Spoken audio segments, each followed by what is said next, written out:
আমি আয়নাগরে ছিলাম প্রায় 17 দিন যাবত। ওখানে জীবনযাপন এতটাই জীবনযাপন, খাবার দাবার, তারপরে হচ্ছে আপনার জীবনযাপনের কথা, সূর্যের আলো কী জিনিস দেখা যায় না, মানে যোগাযোগ তো কী জিনিস, আপনি যে কোথায় আছেন আপনি নিজেও জানবেন না, আপনি কোথায় আছেন আপনি নিজেও জানবেন না। ওখানে ভাই বর্ণনা দেওয়া যাবে না, ওখানকার বর্ণনা ভাষায় প্রকাশ করার মতো না। আমার সামরিক বাহিনীর অসংখ্য কর্মকর্তা, আমরা তো ভাই সোলজার, আমরা তো হচ্ছে যে নর্মাল একজন সোলজার, আমরা চাইলে অনেক কিছু বলতে পারি না, করতে পারি না, কিন্তু আমার কর্মকর্তা স্যাররা তো আমাদের কমান্ডিং সার্ভিস, ওনারা চাইলে দেশটাকে অনেক সুন্দর করতে পারতেন। কিন্তু যারা এই সরকারের বিরুদ্ধে কথা বলেছে, যারা এই সরকারের অন্যায় দাবি দাওয়াগুলো মেনে নেয়নি, প্রতিবাদ করেছে, তাদের উপর একটি অমানসিক নির্যাতন করা হয়েছে। আর ওই ঘরটাকে এমনভাবে তৈরি করা হয়েছে, আপনারা ইতিমধ্যে সাংবাদিক ভাইয়েরা মিডিয়ার মাধ্যমে দেখতে পাইছেন যে ঘরটা কেমন। আমার আর বলার মতো কোনো ভাষা নাই। বাংলাদেশের শাসন ব্যবস্থা যেভাবে করছে, বা কিছু ব্যক্তিবর্গকে ডিজিএফআই কর্তৃক অন্যায়ভাবে আয়নাগরের করতেছে, রাজনৈতিক নির্বাচনগুলো কীভাবে নাটকীয়তার সাথে সাজায় ওই নির্বাচনগুলো অনুষ্ঠিত করে ফেলতেছে, তো এই জিনিসটা নিয়ে আমি প্রতিবদ্ধ করাই এবং আমার এক পরিচিত ভাইকে নির্বাচনে অংশগ্রহণ না করার জন্য সাজেস্ট করাই আমার আজকে এই দুর্দশা। আয়নাগর কোন জায়গায় সেটা সবাই জানেন। আমি আয়নাগরে ছিলাম প্রায় 17 দিন যাবত। এরপরে সামরিক বাহিনীর ঘাঁটি, বিমান বাহিনীর ঘাঁটি বঙ্গবন্ধুর সামরিক কারাগারে ছিলাম 67 দিন। এরপরে বিমান বাহিনীর ঘাঁটি জৌরুলকের সামরিক কারাগারে ছিলাম 7 দিন। মানে আমার পানিশমেন্টটা এক প্রকার রাজনৈতিক প্রতিহিংসার কারণে দেওয়া হয়েছে।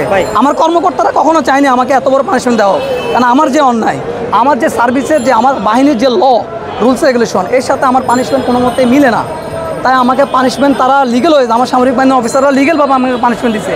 সে অন্যায় করছে, তাকে ডকুমেন্টারি পানিশমেন্ট দিয়ে, ওয়ার্নিং দিয়ে আমরা জিনিসটা করছি। কিন্তু ওই যে স্বৈরাচার সামরিক সরকারের প্রতি উৎসাহী কিছু ব্যক্তিবর্গ, আমাদের যেহেতু দেশটা দ্বিতীয়বার স্বাধীন হয়েছে, আমরা সামরিক বাহিনীর যাদের উপরে অন্যায় অবিচার করে চাকরিচ্যুত করা হয়েছে, যেহেতু আমার স্বাধীন দেশে সকল কিছু এখন সঠিকভাবে বিচার করা হচ্ছে, তো আমি আমাদের প্রধান উপদেষ্টা ডক্টর মোহাম্মদ ইউনূস স্যার বরাবর আমরা যে স্মারকলিপি প্রদান করতে যাচ্ছি, সেই হিসেবে এখানে আজকে একটা সংবাদ সম্মেলন করেছি, যাতে আমাদের উপরে যে অন্যায়টা করা হয়েছে সেটা বিশেষ বিবেচনায় বিবেচিত করা হয়।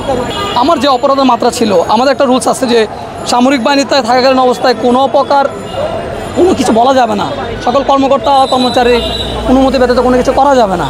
কিন্তু আমাদের ট্রেনিংয়ে শেখানো হয় যে আপনি always follow the lawful command, not unlawful command. কিন্তু আমি যখন দেখতেছি এই স্বৈরাচার আওয়ামী লীগ সরকার দেশের মধ্যে যে পরিমাণ অন্যায় অবিচার করতেছে, তখন আমি প্রতিবাদ করাই আমার আজকে এই পরিস্থিতি, আমার আজকে এই দুর্দশা, আমার জীবনটা এখানে শেষ। মূলত আমার প্রতিবাদটা ছিল এরকম, আমার বিষয়টা হচ্ছে আমার স্ত্রী চিকিৎসাধীন অবস্থায় ছিল বাংলাদেশ বিমান বাহিনীর ঘাঁটি জৌরুলকের এমআই রুমে। যখন আমাকে চাকরিচ্যুত করা হয়, তখন আমার বাহিনীর রুলস রেগুলেশন অনুযায়ী আমার এবং আমার পরিবারের কোনো চিকিৎসা তারা দেওয়ার কথা না। এটা অথরিটি লিগ্যাল ওয়েতে ছিলেন, তখন আমার স্ত্রীর চিকিৎসাটা বন্ধ করে দেওয়া হয়। আর যখন আমাকে চাকরিচ্যুত করা হয়, তখন সামাজিকভাবে আমাকে কেউ গ্রহণ করতে চাচ্ছে না, এবং আমার স্ত্রী ও সন্তানকে সম্পূর্ণ দায়ভার আমার উপরে চলে আসছে।